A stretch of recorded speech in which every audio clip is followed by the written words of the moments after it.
Oh yeah, what's up everybody? Welcome back to the Project Grow Show. Excited to be back with you guys for another episode. Today is a great episode because it revolves around education.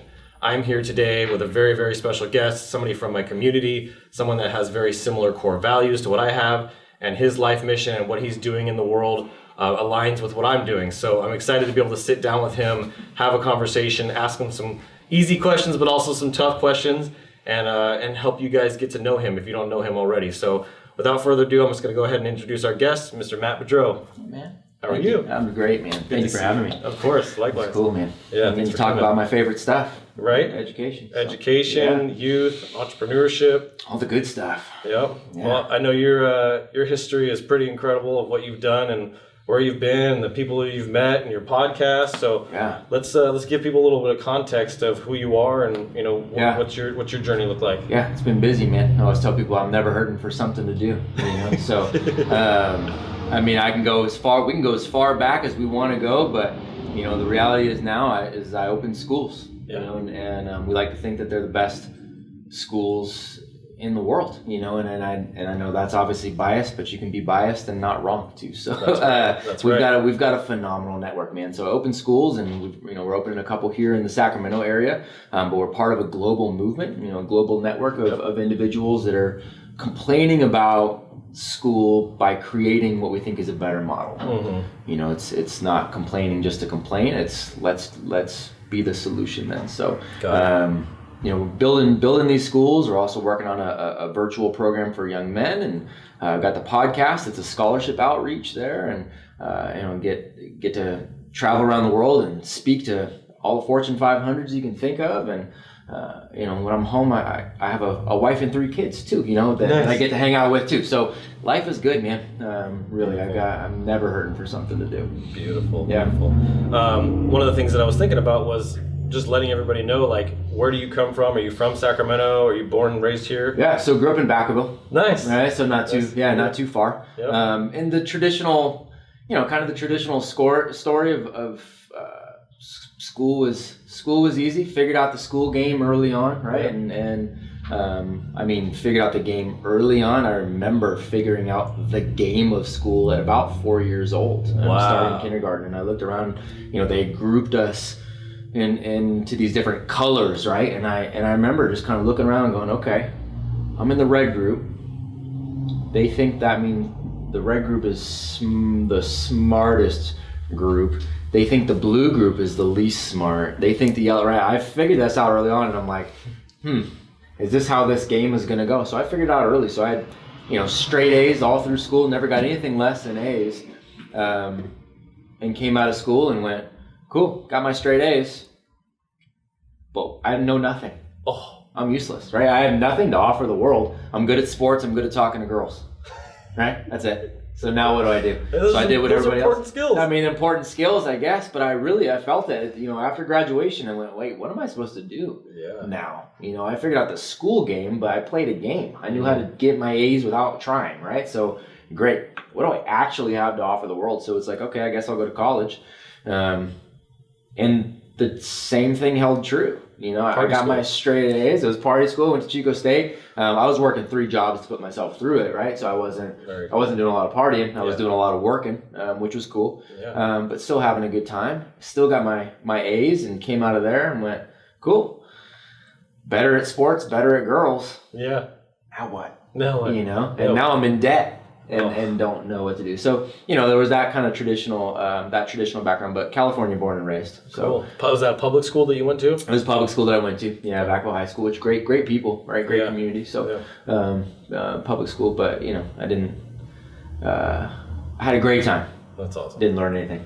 See, and it's interesting that you had that experience, and then I had the exact opposite experience. Yeah. I was literally the redheaded stepchild. Yeah. Smallest kid in the whole school. Yep. Broken family. Yep. No support system at home. In a school which was, Citrus Heights was for most of my elementary school years, and very little interaction with the teacher. Yeah. Constantly being called out because either my desk was messy, or I was off in La La Land, or drawing, or I was the kid in my notebook all day long, dreaming and drawing and doing that kind of thing, and I just kind of got passed along. Yeah. And it's kind of like the topic of this whole thing is like the public school system is a dead end road to nowhere, right? And so for me, that's what it was. And I think there's thousands, if not millions of kids that are going through that. I have people in my family that are dealing with the same thing, where they have learning disabilities, and whether mine was a learning disability or it was a school thing, it doesn't really matter, but they just keep pushing you along. And so I missed a lot of foundational steps. So by the time I got to high school, I was so overwhelmed because I was so far behind. They're like, okay, you're going to do algebra now. And I'm like, oh, I remember sitting at my desk and my algebra teacher coming up to me, Mr. Grady, I'll never forget him, from Wood Creek High School. He was like 80 years old, and he comes up to me and he puts his hand, hey buddy, it's going to be okay. You're missing some steps, and I'm going to help you walk. And he was the only teacher I had out of all the years that stopped what he was doing, saw how much I was struggling, saw how much pain and shame I felt around feeling so stupid over math, and was like, no. And I remember him walking me through, and it was like literally a 30-minute session I had with him during class. And during that session, a light bulb went off, and I was like, oh, I get it now. And like everything just became easy from that point on. So a lot of things to unpack on this, right? So one, good on Mr. Grady. Here's the reality of it. As I get labeled very anti-teacher, anti-administrator, right? And it's the furthest thing from the truth. I'm very pro-teacher. I'm very pro-administrator. I'm very anti the system set up the way it is. There are far more great people, Mr. Grady's, than not, that have chosen to go into schools, right? To be teachers, to be principals. That's the reality of it, man. And I am the biggest supporter of them, right? So I want to make sure that's always very, very clear. Good on him for doing that. That said, I am extremely anti-system. One of the things you mentioned was, okay, there was a difference in that, right? My home life was fine. Parents were split. Dad wasn't a super easy dude to be around. Not necessarily. He's a hard man. Mom's great, but they were divorced too. There's issues with all that kind of stuff too. But what you pointed out was that you had struggles. I figured out that it was a game, right? And what we see is there's people that figure out it's a game and coast. There's people that really, really struggle. And then there's people that sort of struggle and will figure it out, right? You kind of have these broken up into thirds with our public school system. The problem is all three of those get screwed. The system is what the system is. So when people are like, oh, I went through public school, man, and I came out fine. First of all, fine sucks. I have no desire to be fine. I have no desire for my kids to be fine. Second of all, I would challenge that. Did you really? Did you come out fine? Yeah. Great, you had a good time. Glad you enjoyed football. Glad you enjoyed prom, right? Whatever that is, that's fantastic. But did those years prepare you to actually go out and conquer the world? Because I would argue that there's no way that happened, or if it did happen, it happened in spite of going through that. Right? And then another thing that you talked about there, because again, we can unpack all of this as much as we want to go, but another thing you mentioned there was, I walked into high school and I was so far behind. Behind in what? Behind according to who? Right? Behind according to, what is behind, what is ahead? What is all that, we use these things in education, right? Because we have these standards where everybody's supposed to know a certain thing. If that made sense, then I'm 40. So any 40-year-old listening to this right now better know everything that I know to the level that I know it. Otherwise, if I know more than them, are they behind? Or am I ahead? If I know less in a certain thing, am I behind? Then am I behind the 40-year-old standard? Right? We don't do that. Obviously, that doesn't play out like that. And who's to decide that math, in terms of like academic math, that's the standard we should be going after? Why isn't it being able to make a 3-point shot?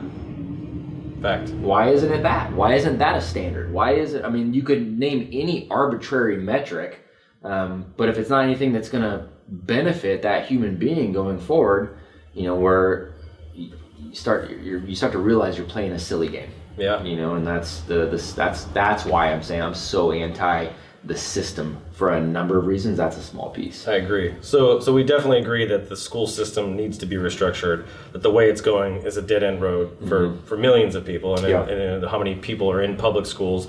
But I know there's a lot of people now moving into private schools, moving into charter schools.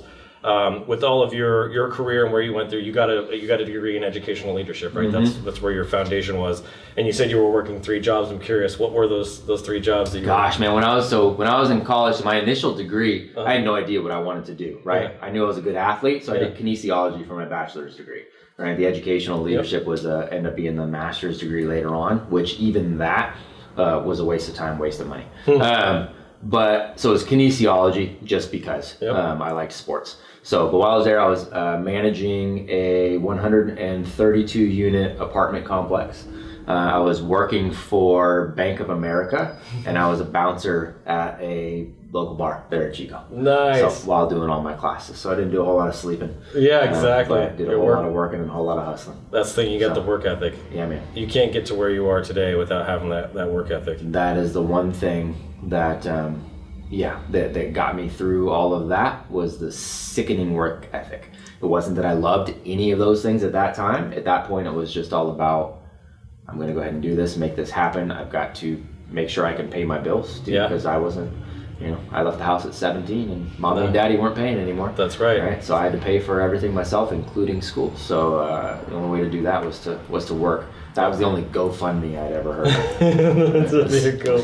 Putting in the hours. Well, that's impressive, and I think that's another area that we share is just as young as I can possibly think of, 10, 12 years old, I was working, doing pressure washing, doing concrete, all that stuff. So was never afraid to work, get my hands dirty, do manual labor, and then it was through a conversation with my dad, of all people, was like, Adrian, you will always make more with your mind than you will with your hands. Make sure you do something with your mind. Awesome. And I was like, wow. So it was one good piece of advice that I got from him that really helped me steer my vision and direction. Like, man, I do not want to be doing this back-breaking concrete work or labor and being on my hands and knees and putting tape along the walls and all that stuff. I knew that wasn't my future, right? Which, by the way, there's people that make a lot of money with that too, but what you said was it's the mindset, right? So even within those fields, you can go in there and utilize your mind that you can take that to the next level, so that you can maybe own a business that is doing that. That you can, there's a number of different ways to put your mind first, and then the physical labor can be a part of that. That's absolutely part of the potential equation. And I was speaking at an event a couple of years ago in Ohio, and Mike Rowe. You're familiar with him? I know Mike Rowe. Dirty Jobs, right? That. And one of the things we were talking about there was the fact that there were more, and this was at least a couple of years ago, it may very well be the same, but there were more 6-figure, as far as income, jobs that were available in the U.S. at that moment that did not require a college degree than there were 6-figure jobs that did require a college degree. Wow. Because we have had for so long this whole topic of everybody's got to go to college, got to go to college, got to go to college, got to go to college. Manual labor is the devil, got to go to college, right? Nobody teaches you around like, cool, manual labor, learn those things, but then figure out how to apply your mind to it so that you can exponentially grow and create something around that where you are using your mind more than your hands. You're not breaking your back, right? But you can still go into that industry. That's right. So what happened was we had these entire industries that ended up suffering for this, and they literally can't find people. Huge shortages. 80,000, I think. I heard. Cannot find people. And there's these guys were described, some of these superintendents and people working for the department. It was ODOT, Ohio Department of Transportation. And, they're like, I think that's the one I heard too. We can't find people. Yeah, there was like 80,000 construction jobs that were open, I think, just in California alone. I see a lot of women moving into construction now, and we see that big rise. So that makes a lot of sense. And, I think, in school, I remember them saying, if you don't get a good education, you're going to end up at McDonald's or doing construction. And they put those two in the same bucket together. And it's like, well, what's wrong with working at McDonald's and working your way up and becoming an executive? Owning one. Owns McDonald's, own the franchise, right? Exactly. I'm sure there's a few people, I know there's a guy in town here that owns a few McDonald's. I'm sure that he worked at one point. He didn't just walk in and owned it. Guaranteed. So I think that's, everybody's journey, everybody's purpose is different, looks different. And I think the school system of today, this public school system specifically, is failing in that regard. I know I felt was unprepared when I came out. For sure. And it's intentional. And this is where people get mad at me. But it's intentionally designed for that. Yeah. And most educators, when I say most teachers, don't even fully understand that. This system that we've utilized, which is roughly the same system that our parents went through, right?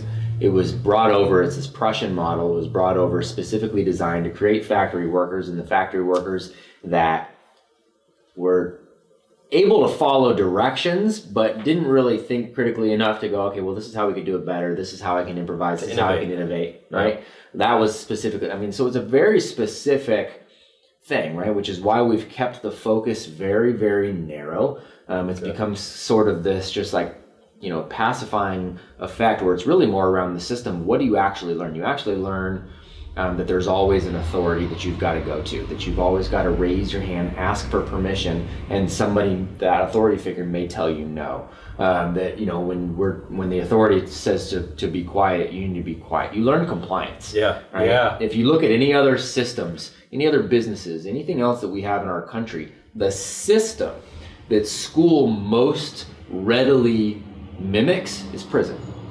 Oh. There is nothing else. Raise your hand if you want to speak. Raise your hand if you want to speak. You probably can't. We're going to put you in these systems. We're going to tell you when to go here, when to go there. As soon as that bell rings, as soon as that person says whatever, you need to stop what you are doing. You need to move over here, right? You have no power. Regimented. So what happens when you have no power is you get all these little cliques that develop, because that's how they're going to get power. So that's where you get bullying, or you get, you know, your different gangs out on the yard, because they've got to figure out a way to exhibit power. It's a human thing. You want control over something, and you've got no control there, right? So you know, a lot of them will go down to the uniforms, and if you look at the buildings themselves, and a lot of the schools we grew up in, they look like prisons, right? So the entire system. I've noticed that. Even visually, you pass by the schools now, you're like, man, the entire system is about compliance, right? And so that's one of the things that I've noticed over the last 5, 6, 7 years. There's all these organizations that I'm speaking to as well and working with them, right? They're going, hey, I've got all these really, really smart young people. Mm-hmm. They're really smart. They've all got college degrees, are academically very, very smart. Mm-hmm. I want to fire all of them because they suck, because they just want to play the school game. They're like, how do I get my A? Give me my rubric for my job so I can check off the box. And then I'm going to sit and wait until you come, you know, tell me to do something else. I'm going to say, did I get my A? Do I get my raise now? Right? It's creating this really a handicapped workforce too. Yeah. So it's messed up all around. And then you add in the fact that, you know, teachers unions have been bought out years and years ago. And so there are a lot of agendas that are getting pushed in there too, which parents don't realize the amount of the agendas that are taking place, that are being pushed out. And that's been a plan for years. Many years, yeah. Many years. Wow. So, and it's only going to, you know, it's not necessarily going to get better. Well, all I picture when I hear all that is, you go from a 12-year sentence of going through school to a 40-year sentence of going to a job, right? You're expected to work till you're 65, and then you retire with your 401k. You just follow the system, and now you're 65. Hopefully you're in good health to be able to go enjoy your life and enjoy all the work that you put in. And it's like, what is... But the reality is you trained yourself for all those years not to enjoy life. So chances of you starting then, not necessarily so good. That's right. You know, I mean, you outsourced your thought, your motivation, you outsourced all that from 5 to 18 years old, and then just, you know, paths were laid out before us. You just do what you're supposed to do. Yep. You know, and I never. It was interesting. You know, we're talking about the manual labor jobs versus college and all this kind of stuff. I had one of the most ironic moments a couple years ago, speaking for an organization, and we were doing multiple talks for this organization in a few states in the Midwest. And so what we did was I was doing multiple in a day. So we were going from a talk in the morning to one group, jumping on the private plane that was owned by the president of the company, right? Flying over, doing another talk, flying over to the next spot, right? So we did this for a few days. So I got to spend some time with him on the plane. It's very interesting to hear his story of having this entire company. His dad had started it. It had been laid, his path had just been laid out. He never struggled for anything, never had to overcome anything, right? It had just been laid out. So by the end of this trip, we were both weary. He's drinking a little bit, and he just starts breaking down, starts crying. And he's just like, I've never had to work for anything. This was laid out for me. I've never really liked what I'm doing, you know. So by all intents and purposes, looking at him, wow, success, right? We're in his plane. Yeah. But he is breaking down around how, you know, this is the worst, and he feels like he's wasted his life, and he's now almost 60, and he's going to retire, and he doesn't even know who he is, right? And he's breaking down. We land. he takes off. I end up striking up a conversation with a guy who's working at the airport that we landed the private plane at. He was 40 years old. Said he went straight out of high school, went and did an apprenticeship around working on planes. Started working at the private airport at 18. And he was 40 years old. He was coming up on retirement because he was so good, became a ninja at working on these planes, that he started working on all these private jets, fixing these all up. 40 years old, retiring. He had the money that he had made there, he'd been smart with it, invested, had bought a bunch of rental properties, and just kept saying he was making great money doing this. Never had any debt, loved what he did every single day. And then also was stacking away all this money, and he was done at 40 and was super excited about it, and all these other hobbies and things that he had planned. So the dichotomy of those two stories. Here you are coming in with the guy on the private plane that owns the plane, and then you got the guy that's just working on the plane. And that dude way was more fulfilled. Way more fulfilled. Had found his purpose. Way happier. Well, that brings it full circle, and what's interesting about that is the whole point of this is your passion, right? Yeah. And following a passion, and you're finding your purpose, which is connected to your passions. Finding your purpose. So his passion was planes. He got into a job at a really young age, started evolving his career. Next thing you know, he becomes a freaking ninja, a guru at planes, and he was able to build a career and build a future around that. And that's very similar for me, and even the same, I'm sure even with you, as you found a passion for speaking. You love to talk and speak, and so we'll talk a little bit about that. And I think that's really important, is being able to find that passion. What are some tips that you can help people with that are watching this to find their passion? I think that really helps fuel people. For sure, man. One of the I like to differentiate between passion and purpose too, and I think what people really need to shoot for is finding that purpose, right? And while you're chasing that, you bring your passion to everything that you're doing, right? I think that's the differentiator. So if you look at finding your purpose, as we talk about at Acton, look, man, we're going to provide you with a buffet, and that buffet has all of the food you can imagine. Your job is to figure out what your food is. What's your favorite? What is your favorite, dude? What is your go-to? You will never find it unless you try a bunch of food. That's right. And you go in with a passionate side of like, this might be it, man. Yep. This might be it. So I'm going to try this food right here. I'm going to try every variation of it. I'm going to just, I'm going to talk to other people about how do they like it. I'm going to try making it myself. I'm going to try, you do everything you can as passionately as you can. And then you'll go, okay, now I've got a frame of reference. Now I got There you go. Now I'm going to go try a different food. I'm going to take that same passion to this. And now afterwards I can compare. That's right. And one's going to be the winner, right? And then I'm going to repeat. There you go. And I'm going to compare. And I'm going to repeat. And I'm going to compare. And I'm going to have more and more and more foods that I've tried, more experiences that I've got. I've taken my passion into all of those. That's right.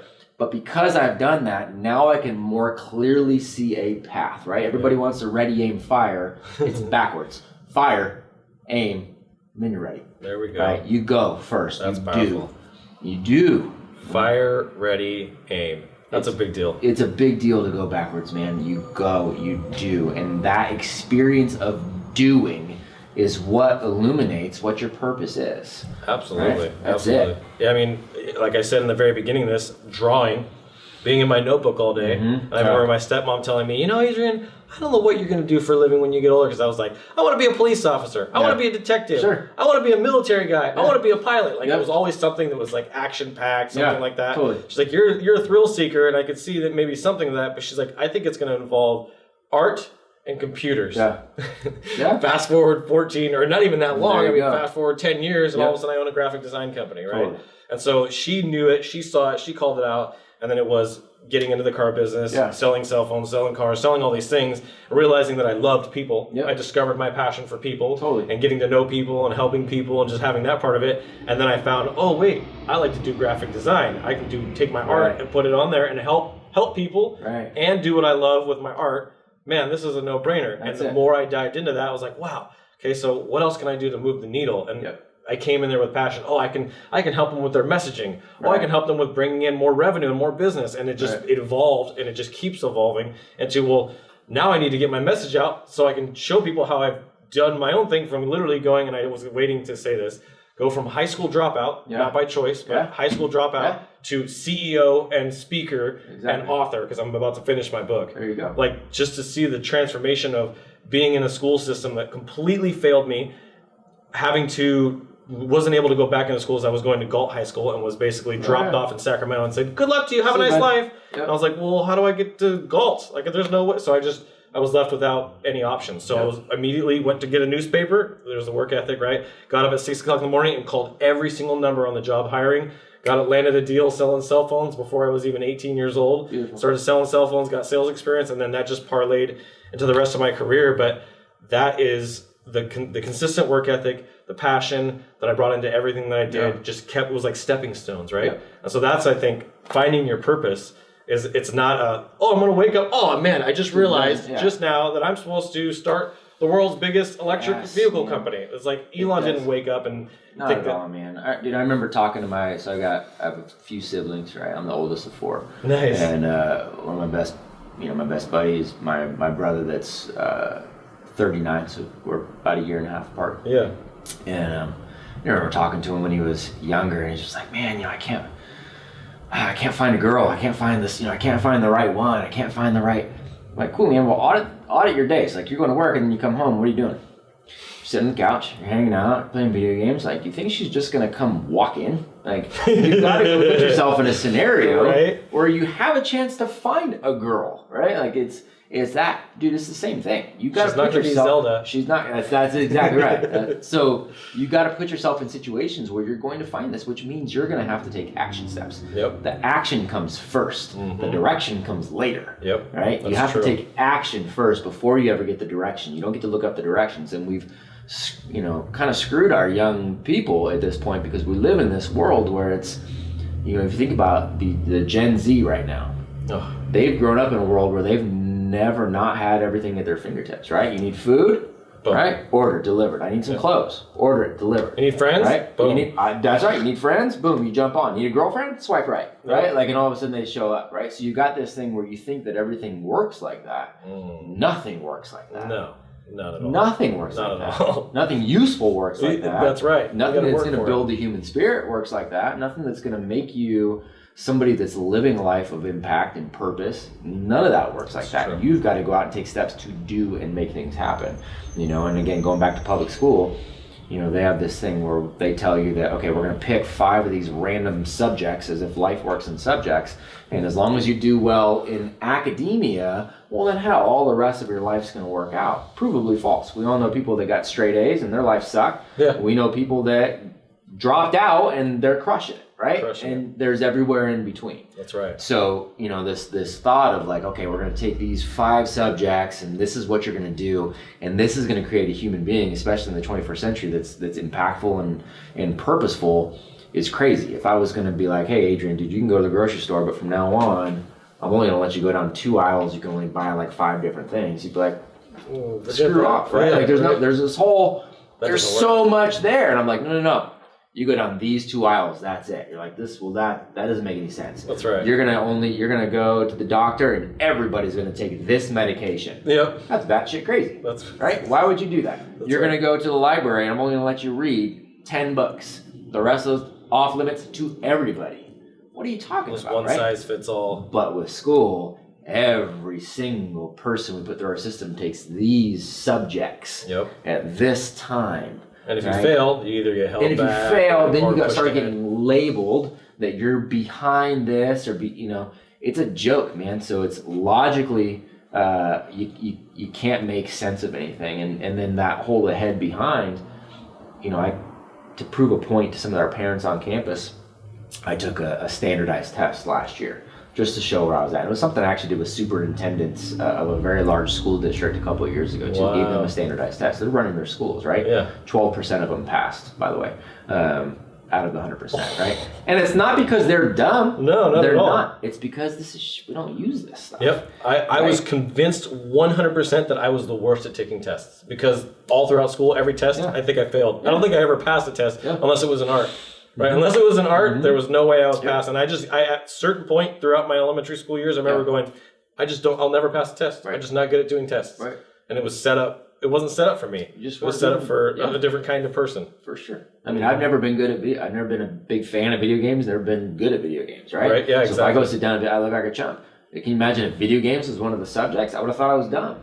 That's right. Right? Because that was what would have held the importance. I never would have been good at it. I never would have liked it. That's right. And then I would have been like, crap, man, I guess my life's not going to work out. And then they bring your parents in, right? Right. And they bring your parents in. Your parents are like, shit, man, you got to get good at this video game. And I'm like, I'm trying, but I don't like it, but I'm not good at it. Exactly. You know, but everybody makes you feel like you're a moron. And then you get outside into the world and you're like, wait a second.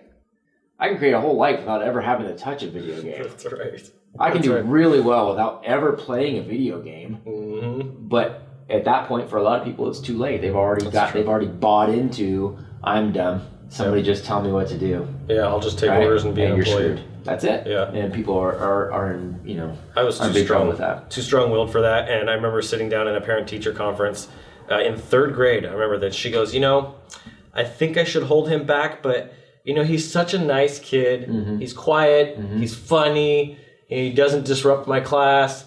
I love having him around. He's super sweet to me. And, you know, because he's just such a nice kid, such a good kid, such a well-mannered, he's got great manners, I think he's going to be okay. So we'll just pass him along. There you go. Yeah. And I was like, I remember sitting there listening to her going, what? You're just passing me along because I'm nice? Like, okay, I guess I'll just be nice the rest of my... And every year they said a very similar thing as, oh, he's a nice guy, he'll be okay. Yeah. And just pass, he's a nice guy, he'll be okay.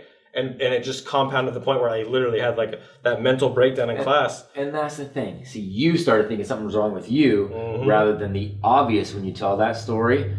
The hell are we doing? This is a game. Exactly. Right? That's what should be obvious.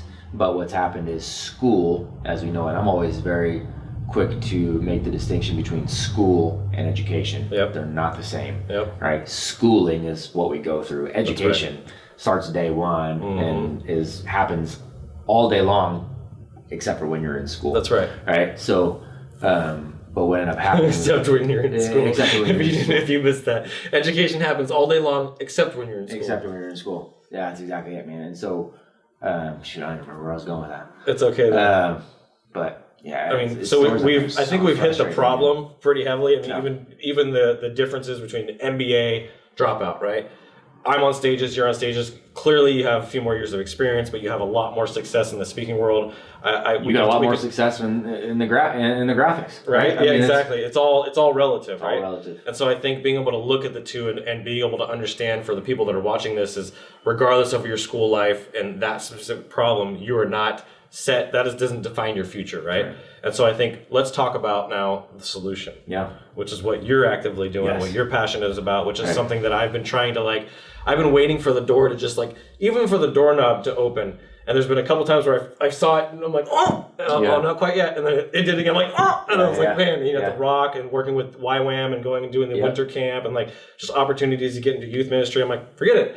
I'll just do what I've always done my whole life. I'll start my own thing. Yeah. Meek mentors, right? And I'll go out and mentor youth. But I have no experience in that. I have no mentor in that. I've never done the education, working with youth, other than doing the winter camp and working with kids at the church.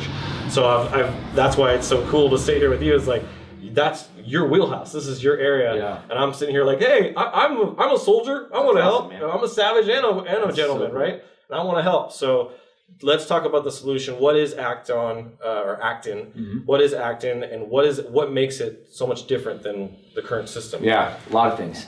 So Acton is a global network. It's a global movement, right? And so there are coming up on 300 of us, I think, right now globally, and we all come from various backgrounds. Some education, some entrepreneurship, some both. You know, like myself, and.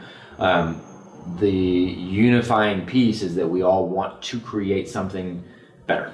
We want something better for our communities. Usually it has something to do with our own kids too, right? So it's this global network that is pushing things forward. We've got, I was telling you earlier, we got about 16,000 applications in to open Actons around the world. We're not going to open that many. We have a vetting process to even be able to get to open one. And then even then it's, people jump in and get excited, but it's one of the hardest businesses to be in, period, end of story. It's not an easy business to be in, but we want to get to about 1,000 strong locations. And so it really is this network, all right? When people hear it, they go, oh, okay, that's a franchise. No. It's a network of individuals who have the same beliefs. We believe that everybody should be on a hero's journey. We believe in the genius of every single person. John Taylor Gatto said genius is as common as dirt. We very much believe that. Yeah. What happens is school kicks it out of you, right? It trains it out of you. Mm-hmm. We want to get back to finding out what is that genius, what is your purpose, and how do we... That's right. It's the natural state of the human being. How do we get you there and then show you how to build a life around that, give you opportunities, to build a life around that. So we have these common beliefs. We utilize common systems. But then we understand that Roseville, California is different than Durham, North Carolina. Yeah. It is different than Shanghai. It's different than Guatemala, right? It's a different community. They're different owners. So everybody's got their different flavor. Mm-hmm. But what we are doing is building these student-directed communities to teach young people how to self-direct and design a life that they want to live. Interesting. And it's this continuous feedback loop, right? So all of us are continuously talking to each other and we're helping each other and saying, look, we implemented this project, this went well, this kind of sucked, we would do this different, here's some video around it, how this went, here's, we just provide it to the network. And then everybody in the network can talk about it, go around, okay, we're going to go ahead and pull that, but we're going to modify it for our group. And so it's just this continuous feedback loop of everybody trying to help each other be better, right? Wow. Which is really, really cool to see. And it's phenomenal human beings in that network. So we're building this system and it's a living, breathing organism, right? So if something, all of a sudden, iPhones tomorrow become irrelevant. There's something else again, iPhones no longer matter. That's right. Right? We're not tied to it. We're not tied to any specific curriculum. Almost decentralized is what you're talking about. It's completely decentralized. It's this living, breathing thing that now all of a sudden this makes more sense. Let's utilize it. There's a tool that makes sense. Let's figure out how to integrate it. That's right? fascinating. And again, but at the core, it's that belief in the kids the idea around personal responsibility and hard work and creating systems where they ultimately end up directing this whole thing. One of the things that I tell parents when they come in to our open houses, because I'm trying to actually get rid of as many people as I can there to see who should really be there. That's right. What I tell them is our ideal day on campus is that none of the adults show up. None of the kids even realize that the adults didn't show up. And it doesn't matter because nothing changes. And everybody learned. And everybody continued to move themselves forward. And I'm not going to lie to you, there are a good number of students we have on campus where that is exactly how it would play out. The kids that have never gone anywhere else but are Acton, other Actons will tell you the same thing. Kids that have never gone anywhere else, right? They didn't come from public school and have to de-learn all of that stuff, right? They just went, oh, this is what this looks like? Great. We've got a group of those kids. We've been open 4 years in Roseville now, so we have a group of kids that are 8 or 9 that have never gone anywhere else. I can tell you without any doubt, if I just took those kids and had them go and not a single adult was there, nothing else happened, they would go in and have a ridiculously productive day. Wow. Nothing would change. They would stick to their schedule, they would make things happen, they would create, they would produce, they would all move forward without a single adult on that campus. Period, end of story. Would bet my life on it. Well, and to bring it into the weeds just a little bit more, because I have some context, and when I first heard about it, I was like, what? It blew my mind. I was on the way to Chico, Richardson Springs, to do the YWAM winter camp that we were doing for The Rock. And when you do the winter camp, you sign up, they run your background check, they do all that stuff, and they assign you kids. And I was assigned 5 different kids. They were all pretty close to the same age, but one of them stood out to me, and I was sitting on the bus on the way there with him. His name was Elijah. My Elijah? It's got to be your Elijah. That's my Elijah. That kid is a little hippie, free-spirited, very creative, just a solid guy, a young guy. And he told me about Acton Academy. He's like, he's like, the fifth graders teach the fourth graders teach the third graders, and some of the third graders teach the fourth graders, and it's just everybody helping everybody. And I was like, what? I was like, dude, I couldn't imagine if I had turned over to the kid next to me in class that was getting A's and be like, hey, I can't figure this thing out in the third grade. Could you help me figure this out? And then he helped me or him and a group of kids help me figure that out. And they go, no, dude, you do this. That never happened once in public school. No, because the Not adult once. would have said, "Hey, you guys be quiet. What are you guys doing? You cheating?" And we're gonna call your parents, right? That's right. We call it collaboration as adults, but if kids do it, we call it cheating. That's right. Because we know they're involved in a stupid little game. So that really fascinated me. I was like, wow, that's a really neat man. And I remember thinking, man, when my son's old enough to go, when he goes into school, that's where I'm putting him. And now with my daughter, I'm like, I know where my daughter's going, right? Yeah.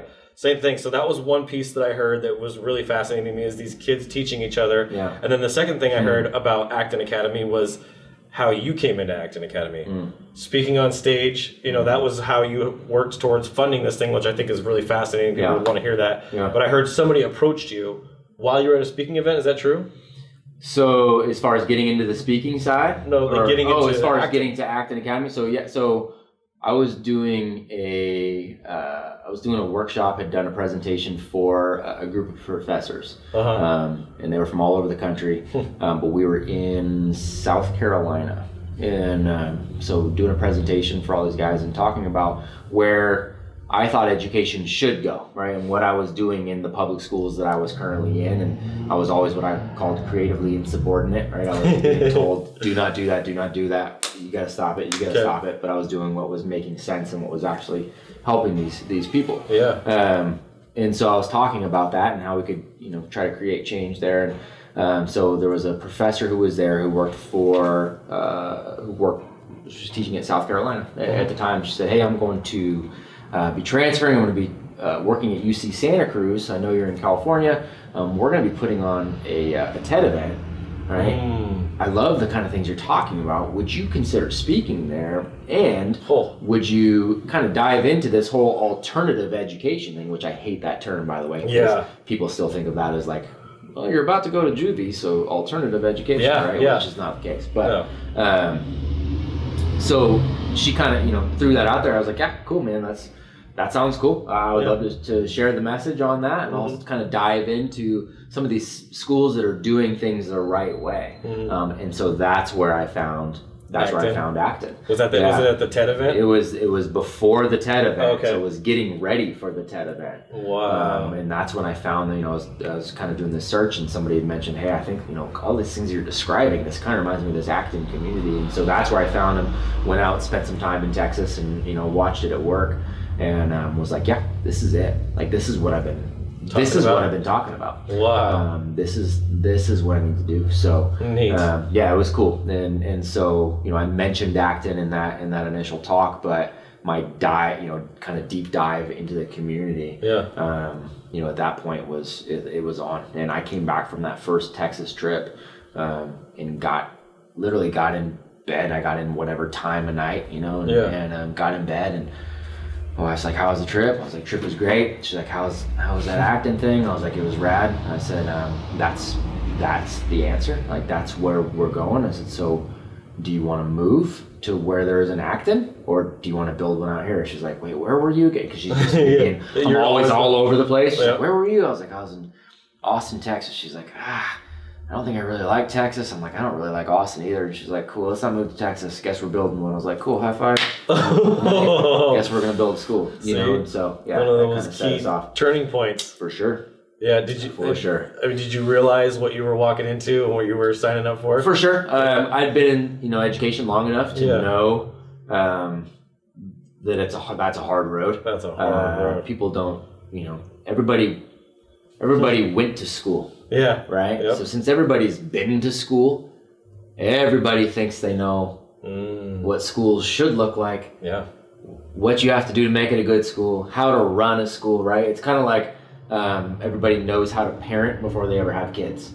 It's kind of like that. Right. Everybody knows how to parent. You know how to be the best parent in the world. And then you have a kid and you go, shit, I knew nothing. Yeah. Right? I knew nothing. Get that baby something. I have no idea how this works. This is way harder than I thought. And so running schools is kind of like that. But I'd been doing it long enough to know that it was going to be tough. Yeah. But also, at that point, speaking had really taken off, and it kind of dovetailed from just speaking in education to speaking to, in every industry that you can think of. So I was like, you know what, this is working. This is going to provide great income for the family. So if we just build a school that is a handful of kids, and a few of those kids are my kids, cool. Yep. Right? Because at the root of it, my kids needed this experience. Period. Yeah. Hopefully everybody else will get on board, but my kids are going to get that. And so continue to speak while building this. Was very fortunate that ended up being a whole lot more than just my kids. Yeah, lots and lots of kids now. Yeah. Which is neat. I know Elijah was really impacted by it, and that boy's a stud. He's a stud. I mean, all these kids are amazing, right? And we talk about their genius, and we want them to understand that and believe that. And so, that young man now is he's taking He should be probably graduating or coming out of He's got 2 more years. Okay, 2 more years, yeah. He has recently started his own communications business and marketing and editing, and is getting a lot of clients. He's doing really, really well. Wow. I can tell you tonight, as of the night we're filming this today, whatever this is, Wednesday, October 14th, right? Yep. There's an event going on at the school tonight, right? We use the venue for a lot of different things. So there's an event going on tonight. Not a single staff member is going to be there. Elijah's going to be there. Elijah is going to run the event for this group that is coming in, and the production.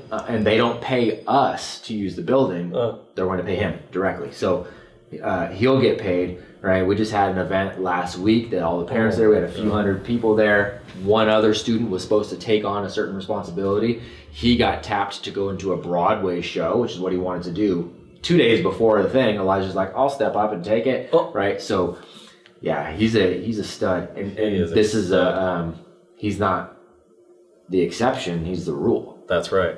That's all of our students. That's amazing. Have similar stories around that. That's so inspiring. So, yeah. Wow. It's cool, man. So I think now just the key to this whole thing, and that's where my expertise and my knowledge base comes in, is and obviously yours, is getting the word out there to reach as many people. So you got the podcast, you're doing some online stuff, you've linked up with some other incredible people, the military guy. So let's kind of talk about the future. What does the future look like? How can people kind of get involved, support what you're doing, and learn more? I appreciate it, man. So we're going to launch numerous campuses around here. So when I say we, obviously we're pushing the network forward, and I'm a big part of pushing those 1,000 locations around the world, right? And helping owners all over the world to get to where they need to go. So I've got that part from a global perspective. From a local perspective, we own the Roseville location, I own the Sacramento location. We want to put 7, 8, 9, 10 campuses around here in the area. So we'll continue to push that over the next few years,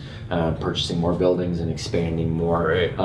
With that comes more expansion into other businesses as well, because the downside of any kind of privatized school is you got to pay for it. That's right. Not everybody can pay for it. We understand that. So that's where the scholarship outreaches are. So as we can purchase small businesses, what we can do is some small businesses for sale. We have our high schoolers go in, they get to be part of running those small businesses. That's part of their curriculum. And then the profitability of those businesses goes back into scholarship people that can't afford it, right? Oh my goodness. The Essential 11 is the same thing. It's a scholarship outreach. So everything that we do on that, and we've got some amazing guests that are on that, it's all of that just gets funneled into scholarships for kids that couldn't afford it. The program I'm doing with Tim Kennedy is a virtual mentorship program for young men. We think it'll do a good amount of revenue this year that we're splitting, and all of that is getting funneled into scholarships and helping you. So we want to try to alleviate the problem of having to pay by all this. So really any of those places, man. Checking out Acton Academy, checking out Apogee as we get that up, which is the program, and checking out the Essential 11. All of those help a ton of kids. Very cool. Yeah. Do you have a personal website where somebody can go and see kind of all the things that you're working on and what you're doing? I did. Yeah? Was it the Education Man? I did. I had that. That was a long time ago. Yeah, and then there was just Matt Beaudreau, mattbeaudreau.com. But even that, man, I don't necessarily. I shut it down. I didn't necessarily want it to be. It's not about you. I know that. That's what I love about it's you. all the projects, So. I'd rather them go to the Essential 11. I'd rather them go to actonplacer.com. I'd rather them go to Apogee Strong, which is APOGEE Strong.com. That officially has not launched. It will in these next couple months. But that was where you'll find out about that program for young men. I'd rather them go to all of those different locations. You'll see, you can follow me on social media. Yeah, there you go. Look at social. Check that out. That's great. Everything's everything's under my name there. cool. Glad to connect with people on that. Awesome. But I want it to be more about the movement and the impact and the purpose, all that. I could Kaiser Soze tomorrow and be gone and have nobody know my name. As long as all those things remain, all good. That's huge. All good, man. And as you were talking, I literally, it was almost audible, but not quite audible. It was like just the reminder of humble and kind, right? And that is, I think, I was listening. I woke up this morning, got out of bed, got the baby ready to take her to school. And as I was like just about to head out the door, like the last 3 minutes, for some reason, Tim McGraw pulled up into my mind. I said, play Tim McGraw, and the first song that came on was "Humble and Kind." That's awesome. And I thought, I literally danced by the front door in the mirror as she, wrapped her arms around me. I was like, this is like one of the greatest moments of my whole life. The best. Like the greatest moments as that song was playing, and it's like getting me worked up and emotional just thinking about it. But in that moment, I thought that was a special thing about her and I. Yeah. But it's about this whole day today. It's awesome. And the humble and kind thing came back as you were talking back into my mind. And just very excited, very grateful that you came in.